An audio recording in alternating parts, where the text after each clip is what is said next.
My name is Thomas Ellery, and the company they stole from me carried my initials on every steel beam, every invoice, every hard hat. TE Industries. $41 million in valuation. 30 years of sweat and silence. I built it from a garage where the roof leaked and the paint peeled off the walls, but the machines sang when they ran. They sang my heartbeat. And yet, on the morning they took it, I lay in a hospital bed watching the vote happen over a choppy livestream. My lungs rattled with pneumonia, my oxygen mask fogging, while the people I had once trusted most sat around a walnut boardroom table, smiling as they declared me unfit to lead. It was almost poetic. The man who gave them a life now dismissed like an outdated part.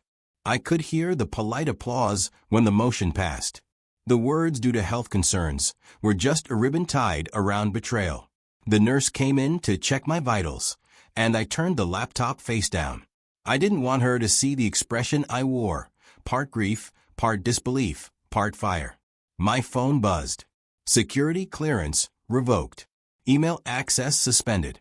Company car retrieved. All within 8 minutes of the vote. My hands trembled as I scrolled through the messages. Take care, Tom. You've done enough. We'll handle things from here. Those were from Neil and Robert, men I'd trusted for decades. They used my illness as their entry point, and I couldn't even stand to face them. My daughter-in-law, Claire, a corporate attorney, had orchestrated the paperwork. My son? He didn't even pick up my call. When you build something from nothing, it becomes your second body. Every machine, every patent, every paycheck, it all pulses with your rhythm. Watching them carve me out of it while I gasped for breath was worse than dying. That night, I asked the nurse to turn off the television. The silence hurt less than the noise. I stared at the 4 drip, counting my seconds, and thought, maybe this is how empires die, not with war, but with meetings. I checked myself out 2 days later against doctor's orders. My body was weak, but my resolve wasn't. I returned to my home, the same one I'd mortgaged twice to keep the factory alive in its early years. The house smelled like iron and disinfectant, like every tool I ever held. I sat by the window, staring at the smokestacks on the horizon. TE Industries was still running, still printing money, still using the machines I designed by hand. But now, every dollar they earned came from theft. The first person who called me wasn't a partner or lawyer. It was Frankie, the janitor. His voice cracked when he spoke. Sir, they told us you weren't coming back. Said you retired early. I laughed, but it sounded hollow. Retired? Frankie, I didn't even get a cake. He went quiet for a long moment. Then he said, almost whispering, They threw out your nameplate, sir. I saved it. Thought you might want it back. That one sentence did what all the betrayal couldn't. It broke me. Because loyalty like that doesn't come from contracts or shares. It comes from a kind of respect money can't buy. Frankie had cleaned those floors for 27 years. He never asked for a raise, never took a sick day. He knew the heartbeat of the building better than any of them. I told him to keep the nameplate safe, just until I figured out what came next. The next morning, I opened the box of old ledgers I'd kept in my study. I found the original partnership agreements, patent registrations, and early contracts signed with shaky, youthful handwriting. My name appeared on every patent file before 2001, the intellectual property that powered every product they sold. I realized something then. They had stolen the company, but not its foundation. My legal ownership of those designs was untouched. That thought was oxygen. I spent the entire night cataloging, highlighting, building a plan. But revenge isn't always born in rage. Sometimes it grows in gratitude. The next day, I met Frankie outside the factory gates. He looked nervous, holding his lunchbox like a shield. The guards glanced at me, but said nothing. They didn't recognize the frail old man in the coat. I handed Frankie a coffee and asked how things were inside. He hesitated. Different, he said softly. Quieter. People walk on eggshells now. They say the new bosses only talk in numbers. I nodded. Numbers. That's all they ever saw me as toward the end. Not a man. Not a founder. Just a liability to be written off. I told Frankie I might need his help soon. He didn't ask questions. He just said, whatever you need, sir. That night, I sat at my desk and wrote one sentence on a yellow pad. They took everything because I was weak. I'll take it back because I remember. And underneath, I wrote something else, smaller, almost hidden. No one cleans a place like the man who sees every corner.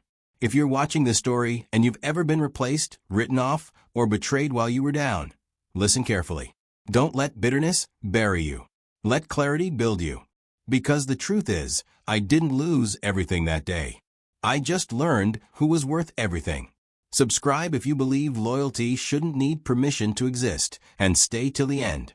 Because what happened next turned every act of greed into a lesson they'll never forget. When I woke the next morning, my body felt like sand and smoke, heavy, hollow, and slightly burning. But my mind was clearer than it had been in months. The betrayal had stripped away everything that dulled me. No illusions, no noise, just purpose.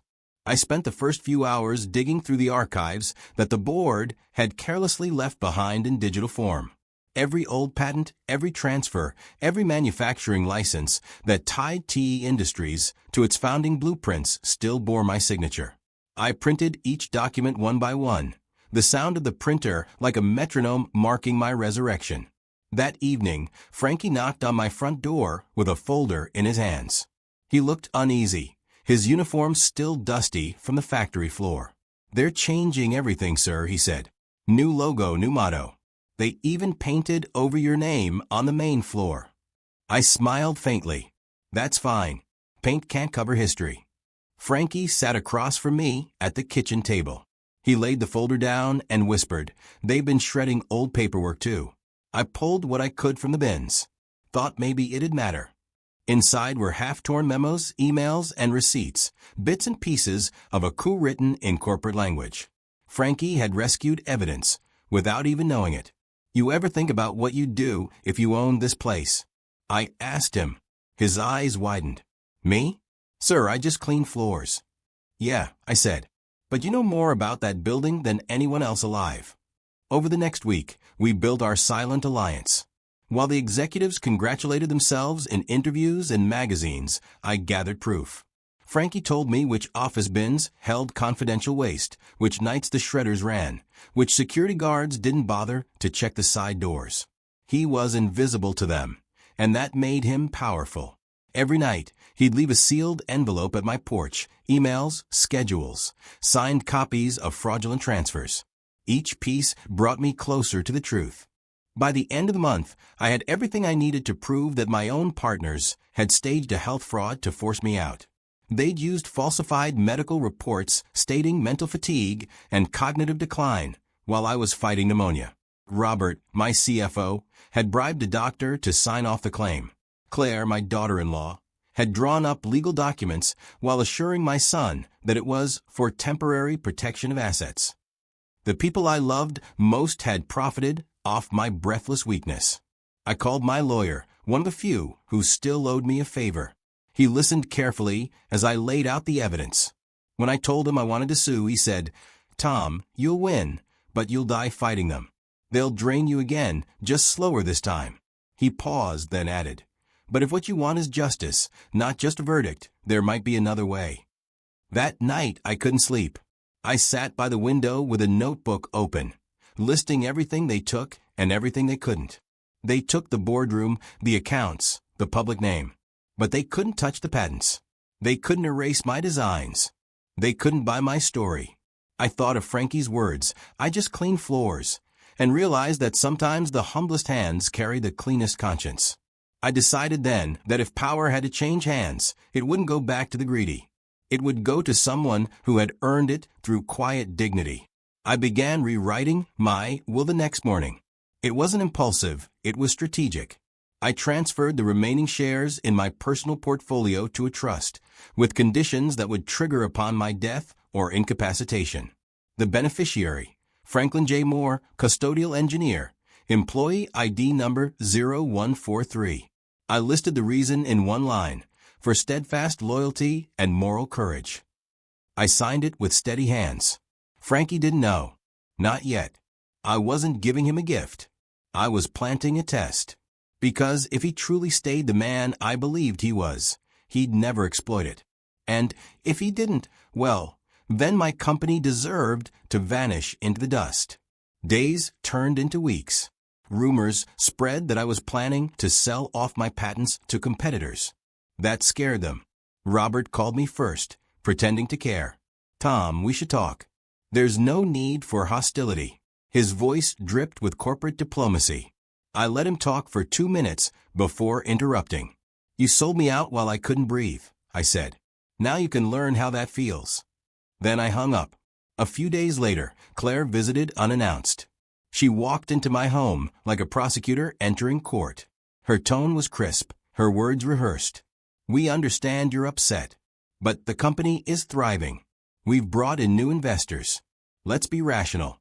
I stared at her the way you look at a stranger wearing your family's face. "Rationality," I said, "isn't the opposite of betrayal. It's the excuse for it." She flushed, stammered something about misunderstanding, and left. I watched her drive away with the same calm you feel watching a storm recede. By December, T Industries prepared to announce a merger. I wasn't invited to the press conference, but I didn't need to be. I knew what they didn't. The patent they were selling was mine, registered under my personal trust. Without it, their $41 million deal was built on air. The lawyers would find out soon enough. But I didn't want a courtroom war. I wanted revelation. I called Frankie to my home one last time before the chaos began. He showed up in his uniform, still smelling faintly of detergent and steel. "You said you needed help again, sir?" he asked. I handed him a small, sealed envelope. "Open this only if you see my name on the news again," I said. "And when you do, don't call me. Just follow what's inside." He frowned but nodded. Loyalty doesn't argue, it listens. 2 weeks later, the merger announcement collapsed in real time.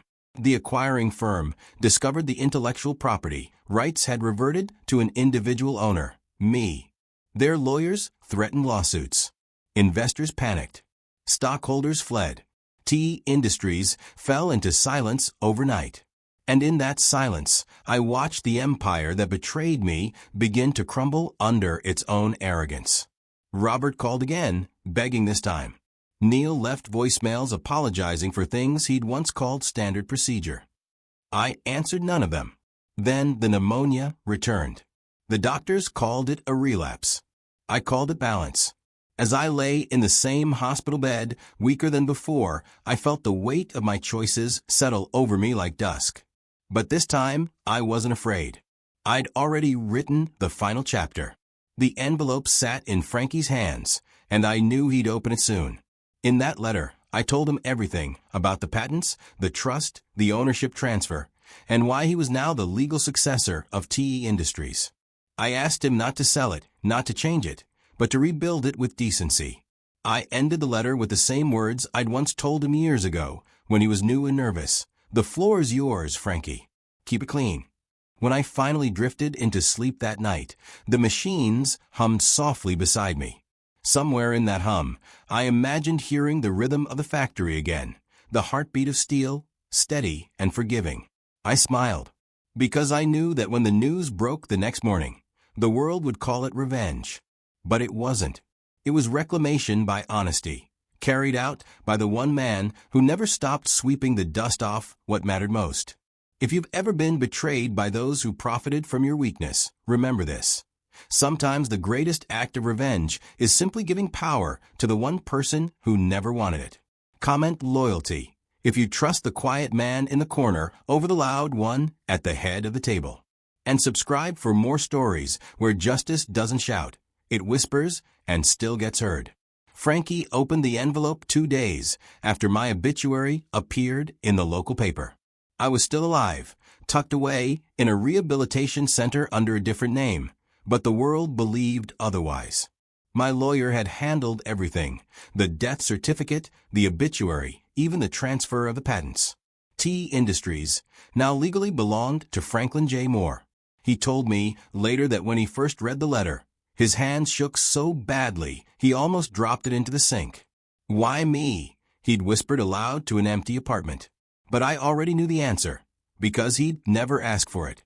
He returned to the company under quiet scrutiny. The executives saw him as a relic, a leftover from a founder they had erased.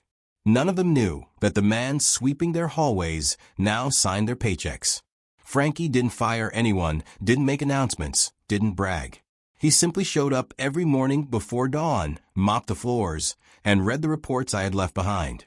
Within weeks, he began fixing what greed had broken. Workers who had been laid off unfairly were quietly rehired. Safety equipment was replaced. The cafeteria reopened with fresh meals instead of vending machines. People started smiling again. They didn't know why morale was suddenly better. They just felt the weight lift. Robert and Claire tried to regain control through court filings, but each document came back stamped with the same words: ownership verified. Every attempt to claw back shares died on the same line of legal code I had written months before. Eventually, they realized that the empire they had hijacked had passed into hands too pure to manipulate. And that, I think, was the truest justice. Months later, Frankie stood in front of the same boardroom where I'd been declared unfit. The room was smaller now, humbler. He held my old nameplate in his hand, polished to a shine. He built this place for people like us, he said quietly. And I'm not here to be him. I'm here to honor him. There was no applause, just silence, the kind that follows truth when it's spoken by someone who never needed to prove it. By the time I returned to my old neighborhood, my body frail but my heart steady, I saw the new sign from across the street: more manufacturing, integrity built in. The letters gleamed under morning light. I smiled. The company hadn't died. It had been reborn, scrubbed clean of arrogance, just like the floors Frankie had tended for 27 years. And though no one knew it, that was always the plan. If you've ever felt small in a room full of powerful people, remember this: time has a way of returning everything to the hands that deserve it. Justice doesn't always roar. Sometimes it mops quietly until the ground gleams again.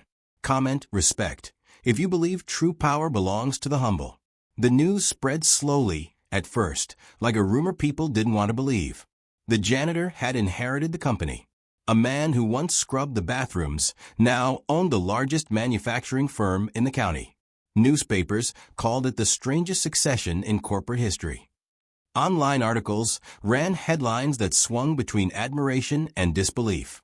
Some said I'd gone mad in my final days. Others said it was poetic justice. Frankie ignored them all. He never gave interviews. He never sought fame. He went to work at dawn and left after everyone else, the way he always had. The first few months under Frankie's leadership were quiet but transformative. He started by reinstating the pensions that Robert had cut during the so-called efficiency era. He rehired the older workers, the same ones who had been dismissed for being too slow or too expensive. Productivity rose by 20% within the quarter. But Frankie didn't measure progress in profits. He measured it in dignity. He walked the factory floors, remembering every worker's name, listening to their stories. He knew who had back pain, who had kids in college, who needed a new pair of gloves. And somehow, the machines ran smoother when people felt seen.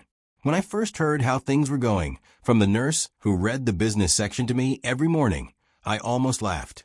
Because it turned out, the janitor understood leadership better than any executive I'd ever hired. Frankie never once mentioned strategy. He just called it taking care of people. Meanwhile, Robert and Claire were unraveling. Robert filed for bankruptcy within 6 months. His offshore accounts were frozen after the merger investigation exposed falsified reports. Claire's law license was suspended for ethical inconsistencies. My son, who had once stayed silent through it all, tried to reach out to Frankie, hoping to negotiate a return. Frankie met him in the lobby, shook his hand, and said gently, "Sir, this isn't about taking sides. It's about making things right." My son never contacted him again. I received letters from former employees who thought they were writing to Frankie, but addressed them to Mr. Ellery. They thanked him for reopening the scholarship fund I had started decades ago, for restoring the company daycare, for putting empathy back on the payroll. Some of them didn't even know I was alive to read their words. I kept those letters in a wooden box beside my hospital bed. I would open them on the days when pain made breathing feel like punishment. Each letter was proof that something pure had survived all the corruption. In March, Frankie launched a new apprenticeship program in my name, the Ellery Initiative. It trained janitors, technicians, and custodial staff to learn trade skills for higher positions. Reporters tried to spin it as a publicity move, but it wasn't. Frankie didn't do anything for cameras. When asked why he named it after me, he simply said he believed anyone who shows up every day deserves a future. That single line became a company motto. It ended up printed on every employee ID card. When I was finally strong enough to walk again, I visited the factory unannounced. I wore a cap and an old jacket, looking more like a visitor than a founder. The guards didn't recognize me. But the moment I stepped inside, the smell of oil and metal hit me like memory. It was the scent of my life's work. I watched from a distance as Frankie walked across the main floor, talking to a group of trainees. His movements were calm, purposeful. He wasn't barking orders, he was teaching. When one of the younger workers dropped a wrench, Frankie bent down and picked it up himself, smiling. That image alone was worth more than all my years of profit. He noticed me then, just a faint flicker of recognition. His eyes widened for half a second, then softened. He didn't rush over. He didn't make a scene. He just nodded once, as if to say, "You can rest now." And in that small gesture, I felt something close to peace.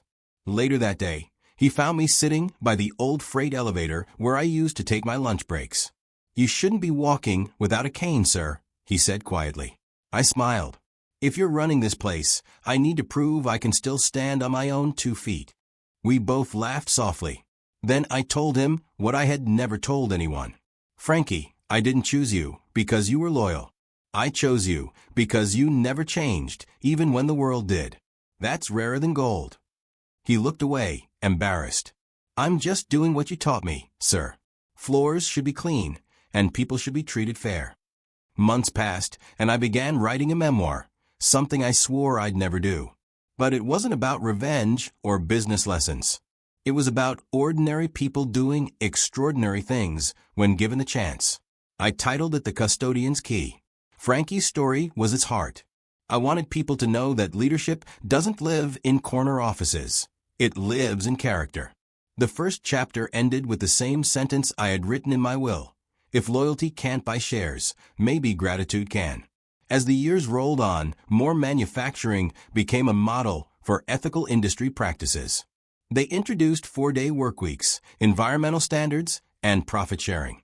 Big investors called it naive. But revenue soared. People worked harder for someone they trusted. Frankie turned down every offer to sell the company. "We're not for sale," he'd say. "We're for service." When I finally passed, for real this time, the news didn't trend on social media. There were no grand statements, no television retrospectives. But Frankie attended the funeral quietly, standing in the back in his work jacket, holding the same nameplate he had once saved from the trash. After everyone left, he placed it on my casket and whispered, "You built the walls, sir." I just kept them standing. In the months after, he created a small plaque in the lobby, founded by Thomas Ellery, rebuilt by every hand that cared. Visitors would stop to read it, not knowing the full story behind it. And that was perfect. Because true legacies don't need names, they just need endurance. If you're hearing this now, wherever you are, remember, you can lose everything and still win back what matters. You can be written out of history and still leave fingerprints on every future it touches. So don't measure success by the wealth others can take from you. Measure it by the loyalty no one can steal. And if this story reached you, share it with someone who thinks they've been forgotten. Because sometimes, the janitor is the heir the world never saw coming. Comment on her if you believe power belongs to those who serve quietly, and subscribe for more stories where justice doesn't shout, it stands tall in silence. There's something you learn in the quiet after everything ends, the kind of silence that follows not loss, but fulfillment. After Frankie's company, after the headlines faded, after the world moved on, the story lived on in whispers. People spoke of it in classrooms, in factory break rooms, in quiet conversations between fathers and sons. The janitor who inherited a fortune and made it mean something. But what they never understood was that this story wasn't about inheritance. It was about restoration. About the kind of justice that doesn't humiliate, it heals. I had once believed legacy was built through achievement. That if you stacked enough success on top of itself, someday you'd look down and call it purpose. But watching Frankie carry forward everything I once valued, I realized legacy is not what you build. It's who keeps building when you're gone. And Frankie built quietly. No speeches, no branding, no awards. Just action. When journalists finally convinced him to do one televised interview years later, he sat at the same factory floor, not behind a desk, and said, "If your floor shines, it means you care." That's all leadership ever was. That clip went viral not because of the words, but because of the man saying them. His sleeves rolled, his hands still rough with decades of work. Under Frankie's leadership, more manufacturing became the backbone of the community. They funded technical schools, built clinics, and opened shelters for laid-off workers from neighboring plants. Employees spoke of him like family. "He never forgot where we came from," one said in a local paper. "He's the reason we all come to work smiling." They began calling the building the House of Hands because every brick, every beam, every product represented someone's effort. Someone's redemption. The building itself became a metaphor for something greater. The return of decency in a world obsessed with speed. There were others who tried to rewrite history. Executives who claimed credit. Lawyers who said the story was exaggerated. They called it myth, an emotional fabrication of the working class. But myths only exist when truth makes people uncomfortable. Frankie never defended himself. He would just smile and say, "Stories don't belong to the people in them.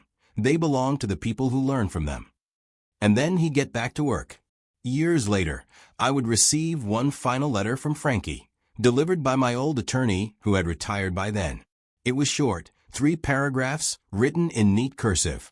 He thanked me for trusting him, for seeing something he never saw in himself.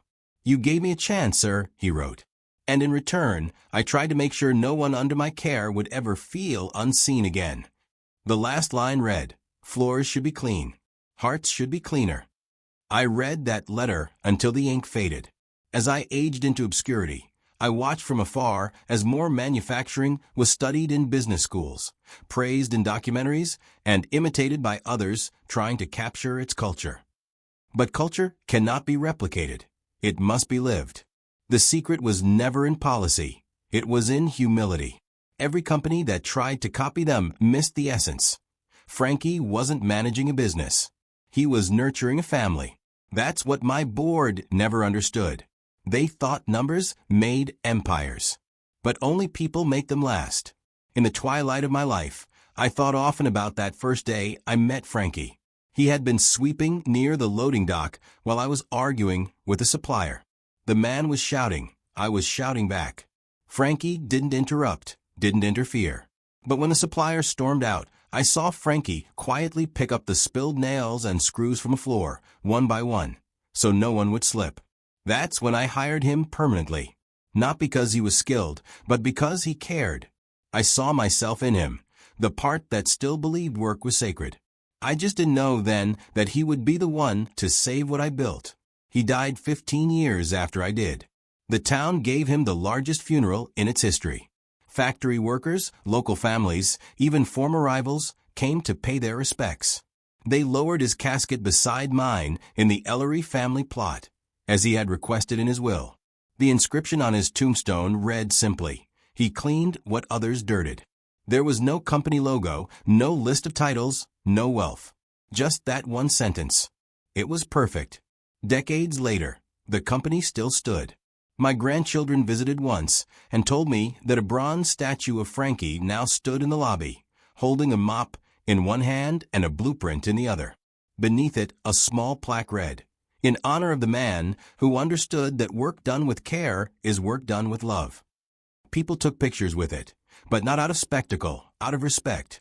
It became a quiet pilgrimage for anyone who had ever been overlooked. Sometimes I wonder what would have happened if I had chosen revenge instead of gratitude. If I had sued, fought, clawed back my empire. I would have won the money, perhaps, but lost the meaning. Because power reclaimed through hatred is always temporary. Power entrusted through faith lasts generations. Frankie proved that. He took a legacy built on profit and turned it into one built on principle. In a world where everyone is trying to rise above others, Frankie showed what happens when you lift others instead. He gave promotions to the invisible, second chances to the forgotten, dignity to the dismissed. He turned hierarchy into humanity. And maybe that's what I had been trying to do all along, without realizing it.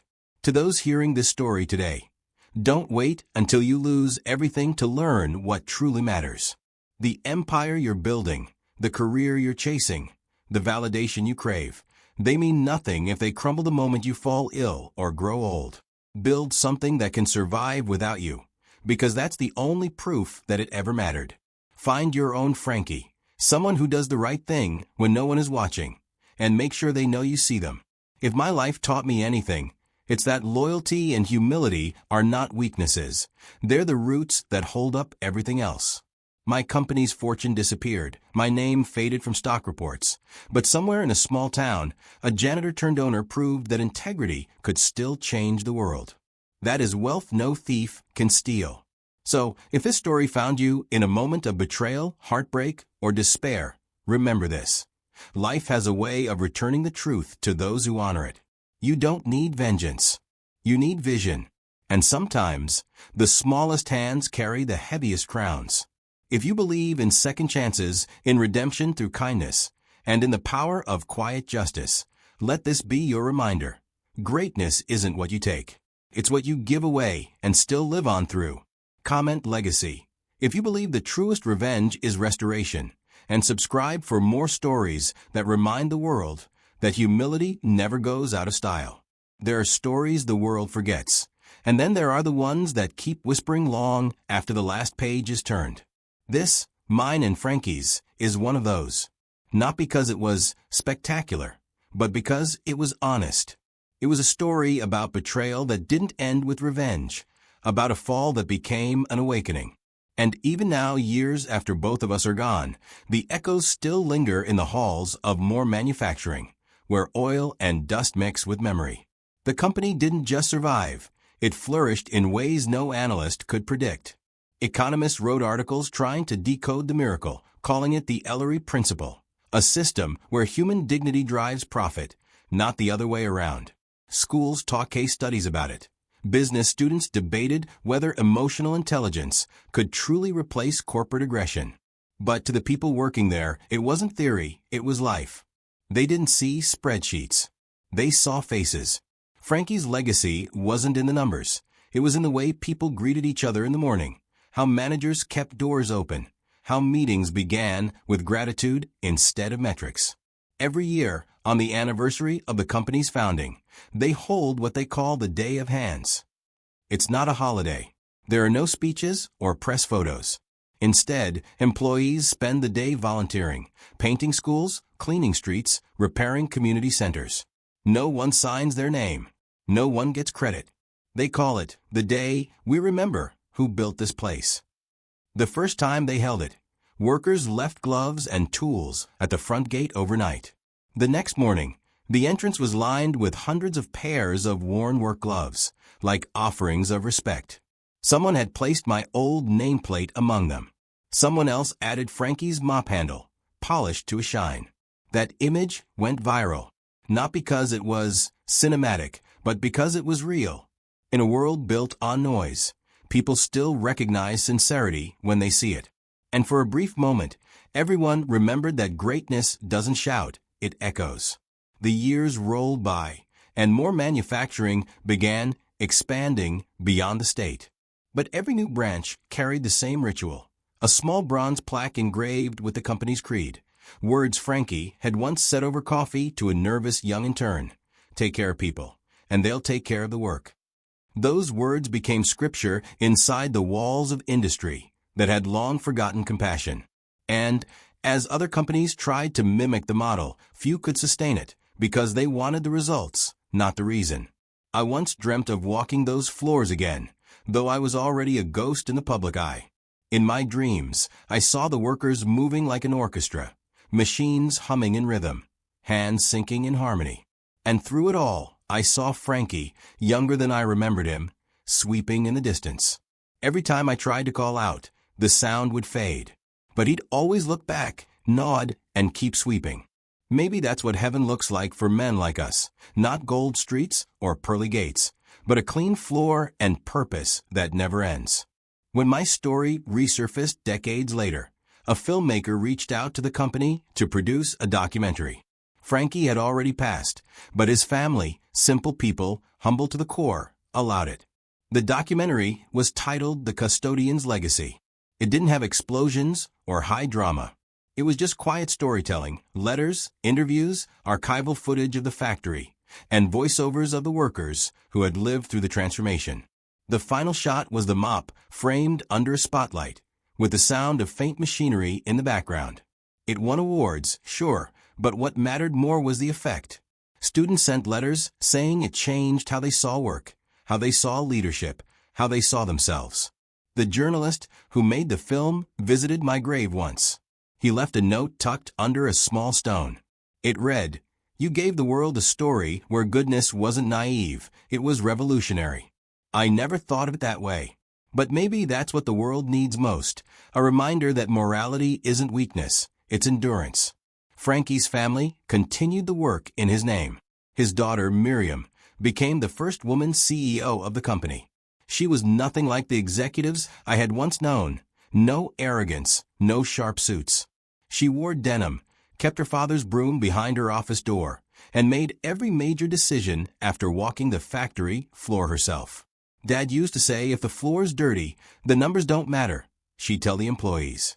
Under her leadership, the company launched global mentorship programs for workers from impoverished backgrounds. They didn't just manufacture machines anymore, they manufactured hope. There was a small church that Frankie used to clean on Sundays. The pastor there once said something I never forgot. When you clean a floor, you erase footprints, but not presence. That's what Frankie did. He erased the dirt left by greed, by ego, by ambition gone blind. But his presence stayed. It still does. And in that way, maybe he was the truest kind of preacher. Not one who spoke in sermons, but one who lived one. Every now and then, someone still discovers our story for the first time. A teenager scrolling late at night. A burned-out worker questioning the point of it all. A betrayed entrepreneur sitting in a hospital bed like I once did.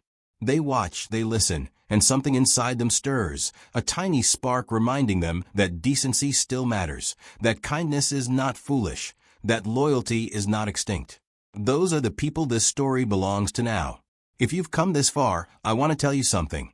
You might think this is just a story about business or revenge, but it's really about faith, not the religious kind, but the faith we place in people. The belief that even when the world exploits, there will always be one person, somewhere, who refuses to forget what's right. Maybe that's you. Maybe that's someone you've overlooked. The janitor, the driver, the clerk, the one you walk past without a glance. They might be the soul of your empire, the one who keeps it upright when everything else falls apart. I didn't write this to glorify myself. I wrote it to confess, to admit that I once valued the wrong things, until life stripped me of everything but clarity. And clarity showed me the simplest truth. Power isn't something you seize, it's something you're trusted with. And when that trust is broken, rebuilding it requires humility, not dominance. Frankie taught me that. His life became my redemption, even after my death. I often imagine him now, in some eternal factory beyond the clouds, mopping the same spotless floor he always loved, smiling quietly. Maybe he still keeps my nameplate in his pocket. Maybe he doesn't. It doesn't matter. What matters is that the world he left behind is cleaner, literally and figuratively. And maybe that's the message this story was always meant to leave you with. That leadership is not about standing above others, but kneeling low enough to lift them. That the truest victories aren't loud. They're lived in silence, in patience, in hands that choose to serve instead of rule. So, wherever you are, if you've been wronged, betrayed, or replaced, don't let bitterness write your ending. Let grace do it. Take the pain they gave you and build something better from it. And when they ask how you survive, tell them, I remembered who I was, and I remembered who stayed. Comment, I remember, if you've ever rebuilt yourself after being betrayed. And never forget, power fades, money vanishes, titles die. But goodness? It lingers. It sweeps quietly through the halls of history, cleaning up after those who never learned to care. That's how the world heals, not with revenge, but with hands willing to begin again. The years have turned to decades, and time itself has softened every sharp edge of what once felt unbearable.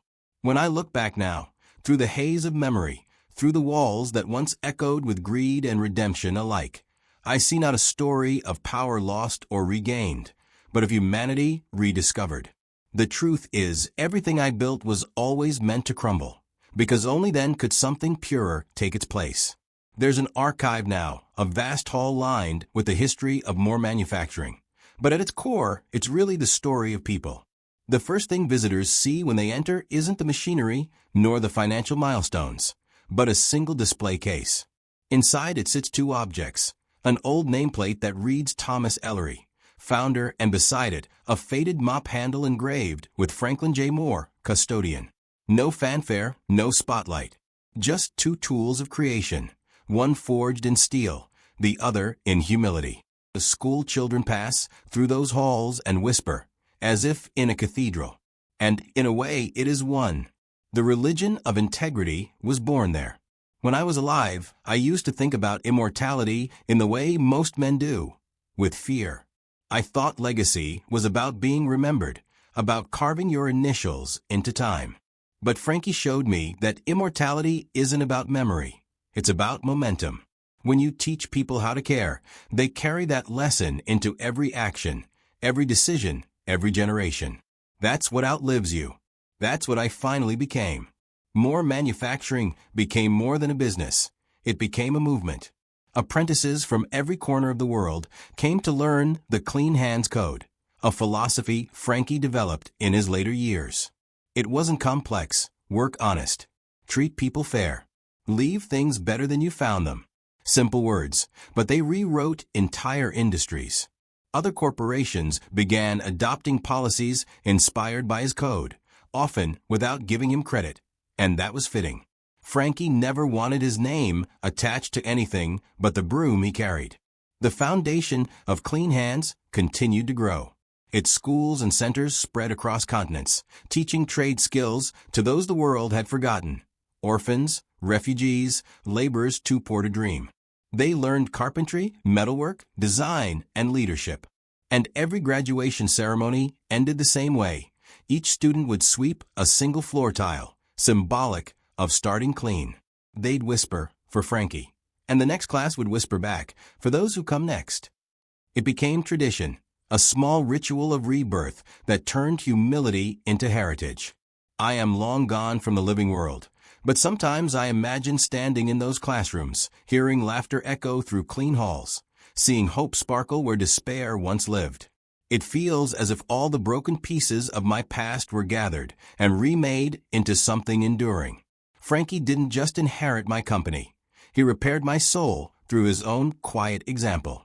One of the most beautiful outcomes came decades later, when a global summit on ethical industry awarded More Manufacturing a medal for humanitarian innovation. The keynote speaker was not an executive, not a politician, but a worker named Eliseo, grandson of one of Frankie's original colleagues. He stepped onto the stage in his work boots and said, "My grandfather used to tell me, the boss that kneels to help you clean isn't weak. He's teaching you how to lead." That's the company I grew up in. The room erupted into applause, not because of grandeur, but because truth has a sound people can't resist. In time, documentaries, plays, and even novels retold what happened between me and Frankie. Some versions made me a villain, others a martyr, but none of that matters. The truth was never cinematic, it was ordinary.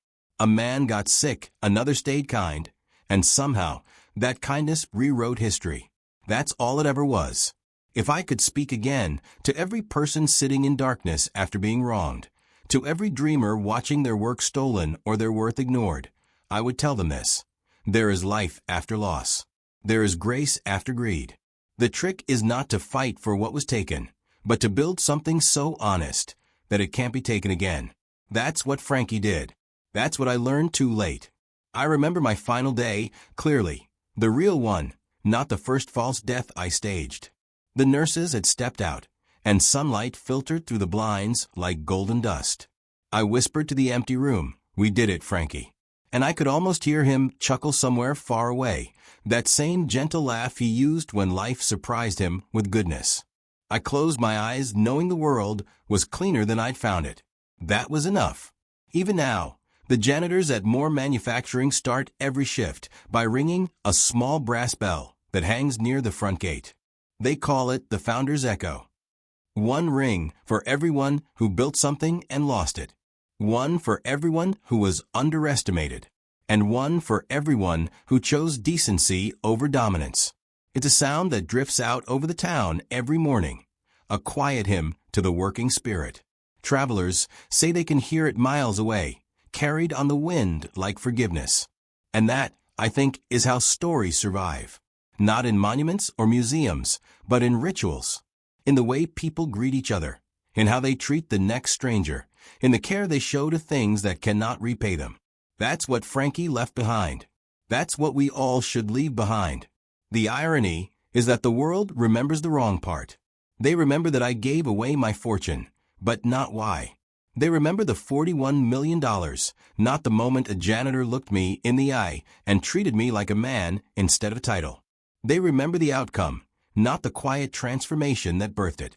But maybe that's fine.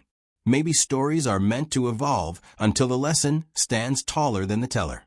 And if you've listened all the way to this point, then you're part of that lesson now. You carry it.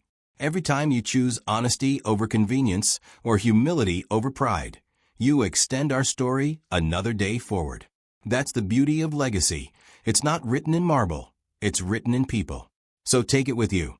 Into your home, your work, your world. And when life tempts you to betray for profit or ignore for comfort, think of the janitor who inherited an empire and made it sacred again. Think of the man who learned from him that wealth without mercy is poverty disguised as success. Because the truest wealth is this, to leave a place cleaner than you found it, and a person kinder than they were before you met them. If you've stayed till the end, I want you to take one breath, slow, full, forgiving, and think about one thing in your life you can make right. Maybe it's a friendship, a mistake, a dream you abandoned. Pick it up. Wipe the dust off. Begin again. That's all Frankie ever did, every single day. This is the end of my story, but maybe the beginning of yours. Comment "Begin again" if you've ever rebuilt your soul from ruins. And subscribe to keep walking with us through stories that prove goodness still wins. Even when no one's watching, that IT takes decades, sometimes centuries, for a single story to settle into the soil of history and take root as something larger than itself. And when it does, the names fade, but the meaning deepens. Mine and Frankie's story became that kind of seed, a quiet revolution that grew in places neither of us could have imagined. Time has a strange way of polishing the truth.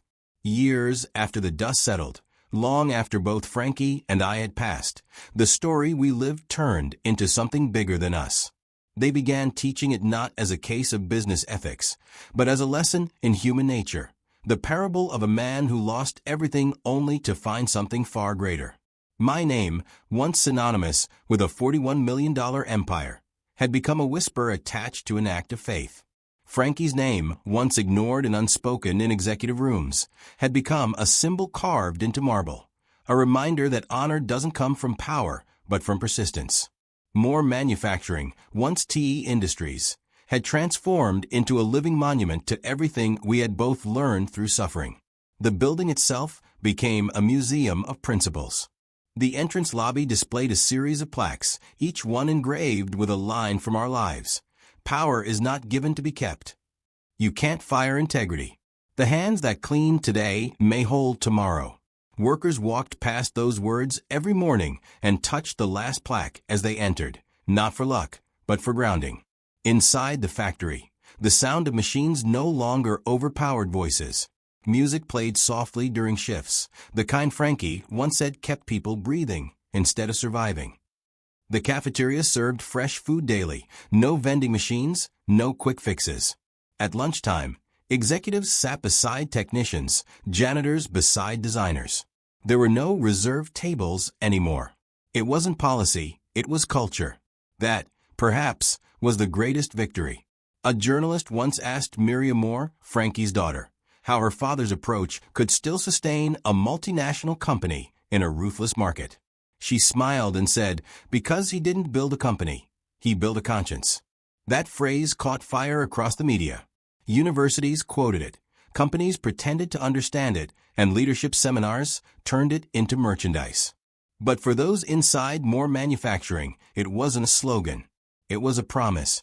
Every year, during the annual meeting, the employees would replay a short audio clip that Frankie had once recorded unintentionally during a safety drill. In it, his voice said, "No one's above a broom." It wasn't profound when he said it. He was joking with a foreman who didn't want to sweep. But in time, those words became sacred. They echoed through loudspeakers every year before bonuses were announced. A reminder that no title, no salary, no ego could ever outweigh the worth of humility. The company's influence began to reach beyond the factory walls. Towns nearby copied its community projects. Former competitors turned allies, forming coalitions that prioritized ethics over exploitation. When Miriam retired, she refused a severance package and donated her share of profits to create the Foundation of Clean Hands, a global initiative providing education and tools to underprivileged workers in developing countries. On its founding day, thousands of volunteers swept city streets, washed school floors, and painted orphanages. News outlets tried to make it a spectacle, but the beauty was in its ordinariness. People cleaning, people caring. No audience, no applause. I like to imagine Frankie watching from somewhere above, shaking his head with that bashful grin, probably saying, "All I did was mop." But that's the thing. Sometimes the smallest acts, done consistently, become revolutions. I never believed my story would matter to anyone. I thought I'd be remembered as a failed CEO, a man who lost his company to greed and sickness. But what I see now, from whatever vantage point eternity allows, is that loss was the door to understanding. I had spent decades building walls of progress, but only when those walls fell did I see what they were protecting: a hollow, fragile self-worth.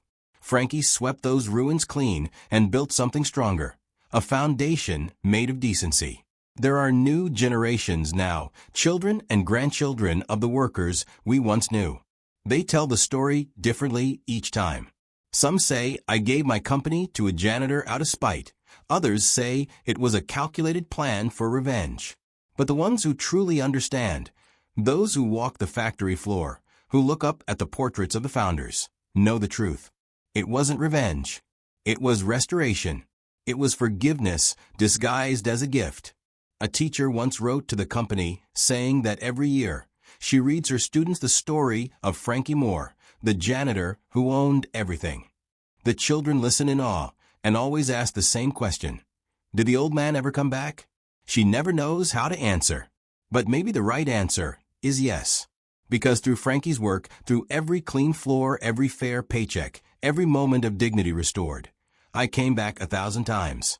I imagine that somewhere on a quiet night, the factory lights still hum like constellations over the town. Workers head home under that soft glow, their uniforms dusty, but their spirits clean.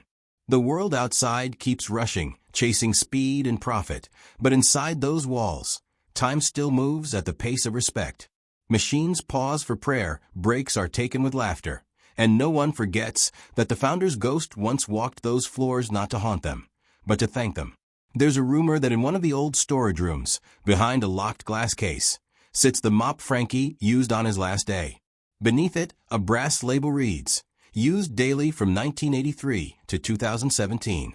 Proof that honor leaves a shine." Visitors stop and stare, often not believing the story, but always leaving a little quieter than they came. If I could speak to you now, to anyone listening, I'd say this: the world will tell you that power is about control, but it's not. Power is about stewardship, the courage to use what you've built to lift someone else higher. Don't let greed convince you that kindness is weakness. Don't let success silence your conscience. And if you ever find yourself standing in the ruins of betrayal, remember, sometimes, the only way to rise again is to give away the very thing they stole. I lost a $41 million company, but I gained something far rarer, a legacy that can't be bought, stolen, or sold. Frankie didn't inherit my wealth. He inherited my faith in humanity. And that's what endures. If this story found you, it's because you were meant to hear it. Maybe you're tired. Maybe you've been replaced, undervalued, or dismissed. Maybe you've given everything and watched others take the credit. Don't lose yourself in the noise. Somewhere in the quiet, someone like Frankie is still out there sweeping floors, holding a kind heart steady against a cruel world. Find them, honor them, be them. Because in the end, we all leave behind two legacies, the one they remember and the one they live by. Make sure yours teaches them how to care. And if this story stayed with you, if it moved something deep inside, then do one small thing today that makes the world a little cleaner, a little kinder, a little fairer. Comment, "I clean too," if you believe goodness deserves its own inheritance. And subscribe if you want to keep hearing stories where humanity still wins, even when the odds say it shouldn't.